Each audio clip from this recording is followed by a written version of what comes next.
ఈరోజు మనం భీమవరంలో ఉంటున్న లక్ష్మి గారి ఇంటికి వచ్చేసాం. లోపలికి వెళ్ళి వాళ్ళు ఏ రెసిపీ తయారు చేసి చూపిస్తారో తెలుసుకుందాం పదండి.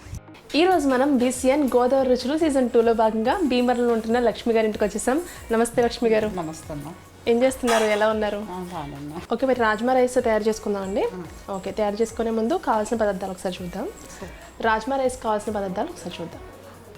రైస్, కారం, అల్లం వెల్లుల్లి పేస్ట్, ఉప్పు, జీలకర్ర, ఎండుమిర్చి, కస్తూరి మేతి, ఆనియన్స్, పచ్చిమిర్చి, రాజ్మా, టొమాటో ప్యూరీ, ఇంగువ, గరం మసాలా, నెయ్యి. కావాల్సిన పదార్థాలు చూసాం కదా, తయారు చేసే విధానం మనకి తెలుసుకుందాం. ఫస్ట్ ఏం చేయాలండి? పొయ్యి వెలిగించి కుక్కర్ పెట్టాం.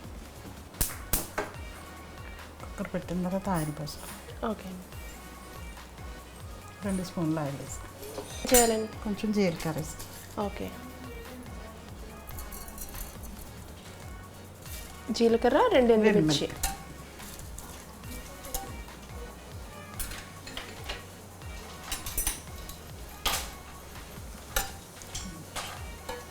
ఎంత క్వాంటిటీ రైస్కి ఎంత క్వాంటిటీ రాజ్మా తీసుకుంటారండి?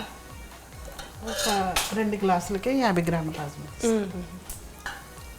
ఇవి వేగేయమ్మా. ఉల్లిపాయలు పచ్చిమిరపకాయలు వేస్తున్నాను. ఓకే అండి, సన్నగా తరిగిన ఉల్లిపాయ పచ్చిమిరపకాయలు.